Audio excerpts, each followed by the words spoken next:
Krishna everyone, শান্তি servant of কৃষ্ণের আরেকটি নতুন ব্লগে আপনাদের সকলকে স্বাগত জানাই।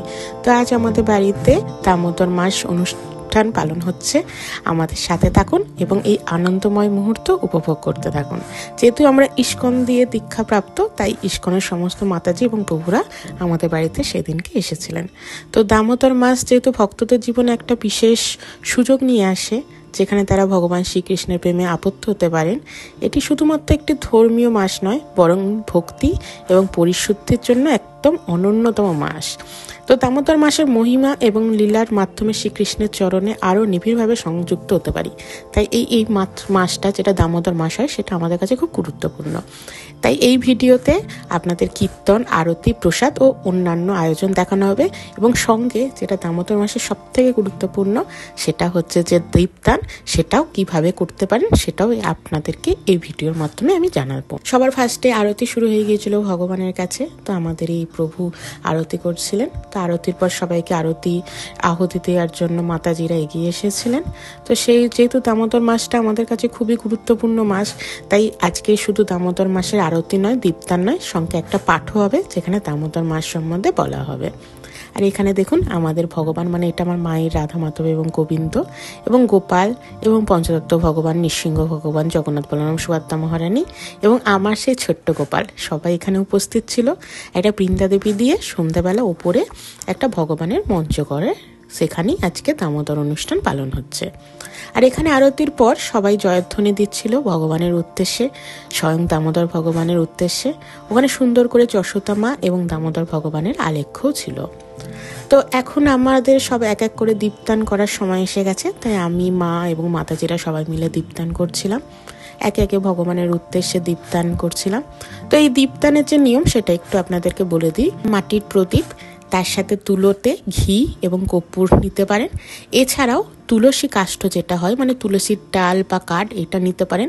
তার মধ্যে তুলো, ঘি এবং কর্পূর লাগিয়ে ভগবানের চরণে 4 বার ঘোরাবেন, ঘড়ির কাঁটা অনুযায়ী নাভিতে 2 বার ঘোরাবেন, মুখমণ্ডলে 3 বার, এবং তারপর হয়ে যাওয়ার পর সর্বাঙ্গে, মানে একদম মাথা থেকে পা পর্যন্ত 7 বার ঘোরাবেন।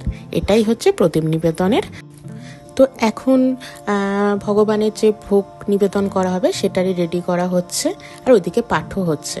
তো এখানে লুচি হচ্ছে, আর বাঁধাকপির সবজি ছিল, মটর ডাল ছিল, আর মিষ্টান্ন ছিল। আমি এর আগের অনেকগুলো ভিডিওতেই আপনাদেরকে বলেছি যে দামোদর মাসের বেশ কিছু নিয়ম শৃঙ্খলা আসছে। এই দামোদর মাসকে আবার ভক্তরা নিয়ম সেবা মাসও বলে, কারণ বেশ কিছু নিয়ম মেনে চলতে হয়। তো এই মাসে ছোলার ডাল দিয়ে তো লুচি ভালো লাগে, কিন্তু ছোলার ডালটা তো পাওয়া যায় না, তাই মটর ডাল হয়েছিল। আর এখানে প্রভু দেখুন সবাইকে পাঠ দিতে শুরু করে দিয়েছেন। এই দামোদর মাসের লীলার সমস্তটা বর্ণনা করা আছে আমাদের শ্রীমদ্ ভাগবতের মহাপুরাণের 10ম স্কন্ধে, যেখানে বর্ণিত হয়েছে কিভাবে শ্রীকৃষ্ণ মা যশোদার কাছে তার শৈশবে দুষ্টুমি দেখিয়েছিলেন। এছাড়াও এই দামোদর মাসে যশোদা মা যে কৃষ্ণকে কোমরবন্ধন দিয়ে বেঁধে রেখেছিল উৎকল তারা, এর ফলে কুবেরের 2 পুত্র উদ্ধার হয়েছিল। তো পাঠ চলছিল, এদিকে ভগবানকে ভোগ নিবেদনও করা হয়ে গিয়েছিল। ভগবানের ভোগের তো একটা সময় থাকে।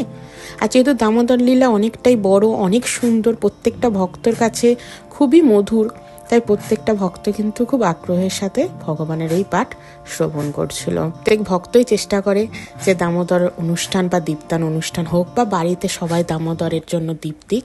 তো আমি আশা করব, জানি দামোদর মাসটা চলে গেছে, কিন্তু আমি আশা করব আমার যারা ভিডিও দেখেন বা যারা দামোদর মাস অলরেডি পালন করেন, তাদের কাছে তো খুবই ভালো, কিন্তু যারা এখনও করে উঠতে পারেন না, তারা পরের বছর থেকে দামোদর মাস অবশ্যই পালন করবেন। এতে ভগবানের এক আলাদাই কৃপা লাভ করা যায়। তো দামোদর মাসটা আমি বলে দিই কবে থেকে কবে পর্যন্ত থাকে। লক্ষ্মী পূর্ণিমা, মানে লক্ষ্মী পুজোর পূর্ণিমা থেকে রাস পূর্ণিমা পর্যন্ত 1 মাস, সেটা কার্তিক মাস পড়ুক বা নাই পড়ুক। লক্ষ্মী পুজোর পূর্ণিমা থেকে একদম রাস পূর্ণিমা পর্যন্ত দামোদর মাস থাকে। তো এই ছিল আমাদের বাড়িতে দামোদর উৎসবের ভিডিও। আশা করছি আপনাদের ভালো লেগেছে, আর আপনারা যে এতদিন ধরে ভালোবাসা দিয়েছেন, সমর্থন করেছেন, তার জন্য ধন্যবাদ। তো এই ভিডিওটা এই পর্যন্তই। ভালো লাগলে অবশ্যই একটা লাইক করে দেবেন, আর কেমন লাগলো ভিডিওটা দামোদর মাসে সেটা অবশ্যই কমেন্ট করে জানাবেন। আর যারা এখনো সাবস্ক্রাইব করেনি তারা প্লিজ সাবস্ক্রাইব করে দেবেন। দেখা হচ্ছে আবার একটা নতুন ভিডিও নিয়ে। হরে কৃষ্ণা।